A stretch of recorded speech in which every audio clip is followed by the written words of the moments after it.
Hello and welcome back to Build Version Lab at Devoxx France 2024, and we're coming live to you from Paris. My next guest is Jesus Espino. Jesus, thank you for joining. Thank you for having me. And Jesus, your talk is about different memory models in different programming languages. Correct. And you are going to talk about like all of them: C++ and Rust and Python and Go and Java. Yes. That's a lot of ground to cover. Yes. I want to be. I'm going to be shallow, but I want to cover all that field for a reason. Yes. I want to give a general understanding of how the memory is managed in different languages with different approaches. And there are different approaches, right? Python and Java are completely different beasts, and Rust is like a Yeah. beast of its own, like entirely new and interesting concept. Yeah. So, Exactly. if I ask you, who did the memory model right? Oh, good. That's not an easy question actually. I I kind of like I mainly like the Rust model. It's very elegant, but the reality is it's not that easy for the final developer. So the garbage collected model is it's easier in general, and inside the garbage collected model you have plenty of them, plenty of garbage collection mechanism, reference counting, mark and sweep, generations or not generations. So there's a lot of different garbage collector.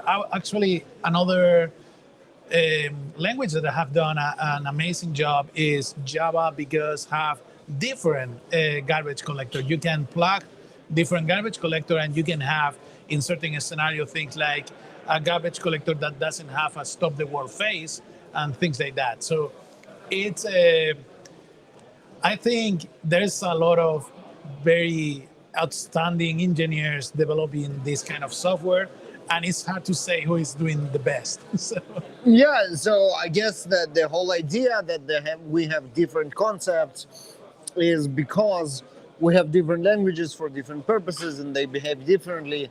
And obviously, a lot of them are general purpose, but even then, you can find the exact right one that you want.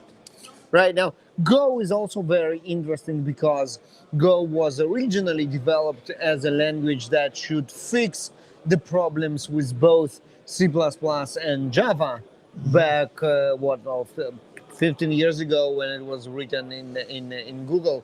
So, did it fix the problems with C++ and Java when it comes to memory models? when it comes to memory models, I wouldn't say that is especially advanced in that area.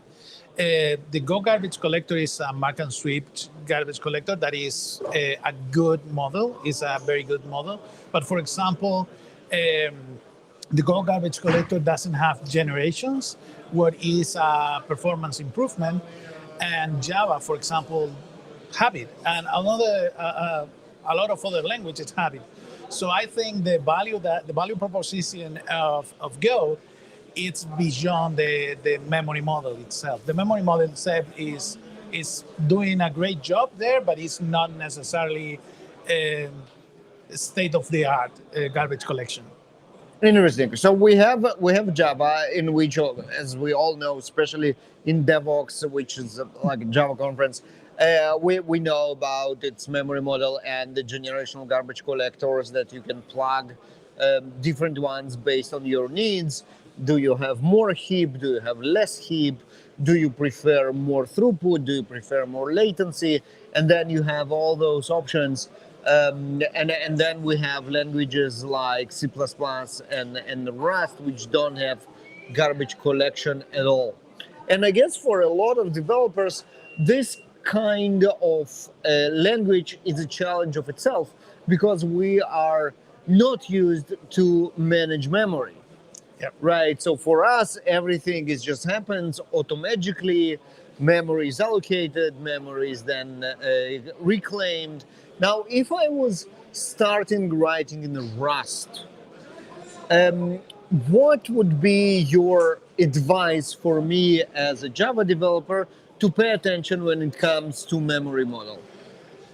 Okay, the Rust approach is based on the concept of ownership. That's a concept that is not necessarily something that Rust invented. It comes from manual memory management, where you need to know who is the responsible for a value or the responsible for certain chunk of memory.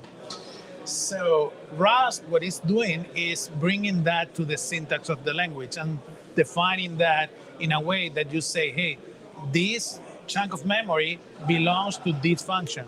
And if this function wants to give it to another function, it can, but then the new function is the owner of that variable and is responsible for freeing that memory. So what you need to understand is this concept of ownership of the values. That is, I think that is one of the things that takes more time to fully understand in Rust. Understanding how that ownership of things affects the memory access and the memory garbage collection or the memory freeing process. Well, if you ask me, garbage collection sounds easier to me, but I obviously understand that when it comes to runtime, the overhead might make it actually like impossible or invaluable to use, and this is why Rust and other real-time languages opt out not to have that. Well, I think that there's other advantages. I totally agree that using a garbage collector language, it's easier, it's simpler from the developer's perspective. But Rust, the Rust model brings with other things. You are still not managing manually the memory. It's the compiler who decides when to free the memory. What is amazing. But not only that, you are removing every single piece of runtime there. So you don't need to run something around your code to make it work, and that allows you to do, for example, binding with other languages seamlessly. It's super easy in Rust to build a piece of code that can be called from another language using FFI or something like that, and because you don't have a runtime, it's very, very robust. Yeah, you don't have like a sandbox, so it's all exposed and it's very easy to connect. Yeah. Fascinating. Thank you very much for coming. It was very interesting. I encourage you all to watch his talk because it sounds very, very interesting to me. I'm sure it's interesting for to all of you as well. And stay tuned. Right after we have our next interview in the Build Proportion Lab here at Devoxx France 2024. Thank you.